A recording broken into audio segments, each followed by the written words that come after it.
Pero attorney, isa pang argument na naririnig ko mula doon sa kabila, sinasabi nila na hindi naman kailangan patunayan. Ang kailangan lang ay yung public trust mawala kay Vice President dahil nga daw doon sa mga disallowance na napatunayan na. Anong masasabi nyo dito? Kailangan ba ma-prove na guilty siyang ninakaw o okay lang yung public trust mawala na dahil nga sa disallowance na nangyari? Alam mo sa impeachment, yung betrayal of public trust, ito yung tawag catch-all.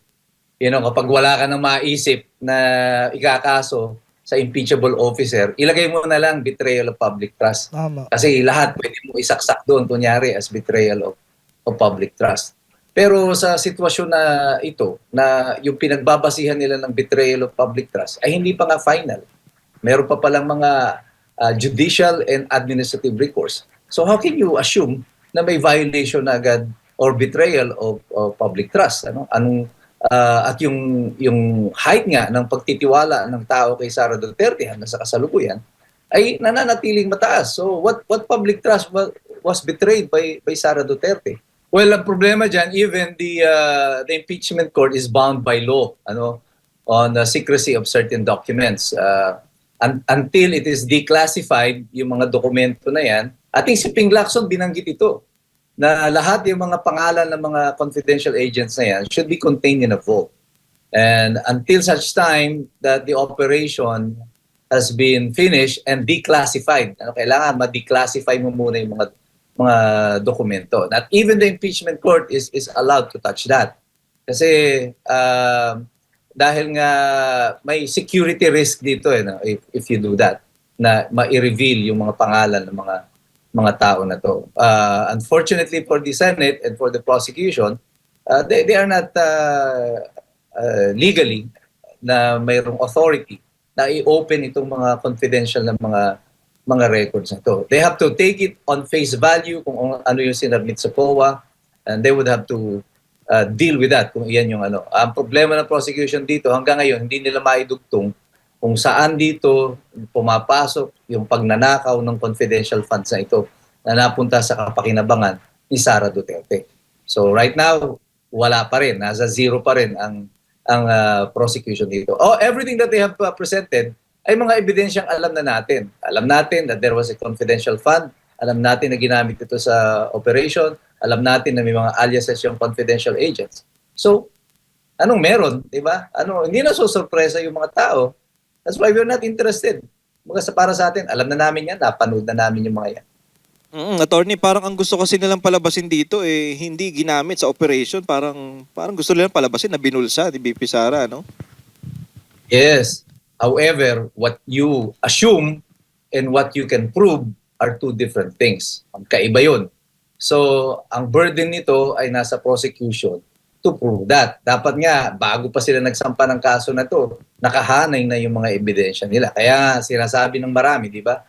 Ito is the biggest fishing expedition na meron tayo. Mas malaki pa to sa fishing fleet ng China.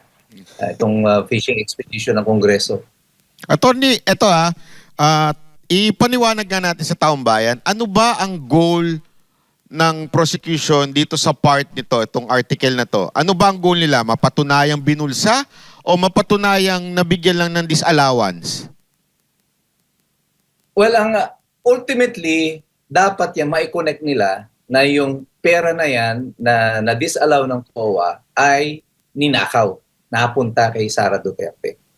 So, hindi lang basta pag-violate ng proseso, kasi hindi mo pwedeng sabing na-violate niya na yung proseso because hindi pa siya final.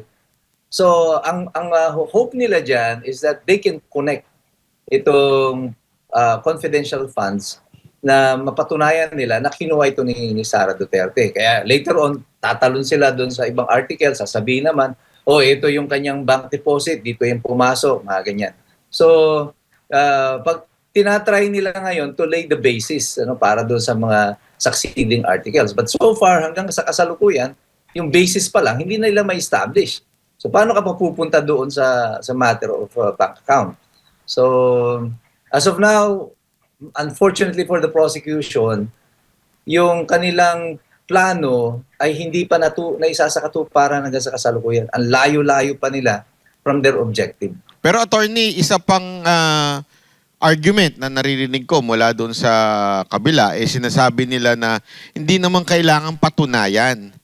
Ang kailangan lang ay yung public trust mawala kay Vice President dahil nga daw doon sa mga disallowance na napatunayan na.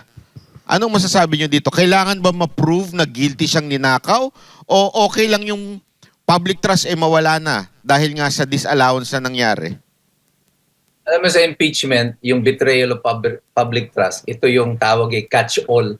Kapag wala ka nang maisip na ikakaso sa impeachable officer, ilagay mo na lang betrayal of public trust. Tama. Kasi lahat pwede mo isaksak doon, kunyari, as betrayal of public trust.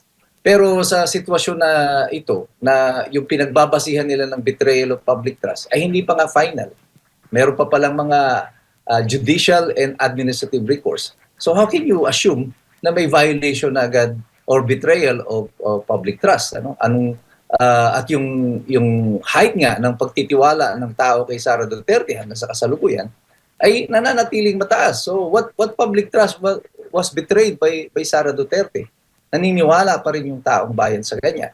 So yun ang sinasabi ko lagi, both in legal form, yung ebidensya, at saka yung substance, at saka itong sa aspeto ng opinyon ng ordinaryong Pilipino, the prosecution is not winning their case. The hearts and minds of the people remain where they are as of the moment. I think they still remain with Sara Duterte.